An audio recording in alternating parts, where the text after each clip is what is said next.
right, so this is what Android Auto looks like here on the Ford Lightning Pro. One thing I noticed, so you got voice control there, you got your Spotify controls, which is great. But, so is there any way to make this take up the whole screen? Like, is there a, well, this, if I hit this card or the arrow, that makes it bigger. But what if I go back to this?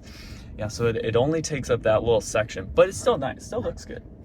And let's say we wanna, there's that, yeah, sound system. And then we got maps.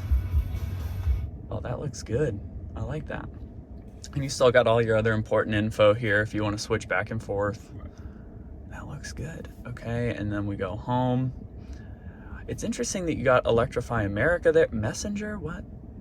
So that's interesting that it'll let you look at whichever messages. That's interesting. Oh, you got the, I'm interested to see they do have the off-road.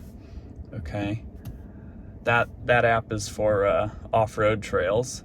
You got plug share in case you need to find a nearby charger. This is a lot more capable than I thought it would be. Still got my foot on the brake. And you could be here navigating and then have, you know, car data right there.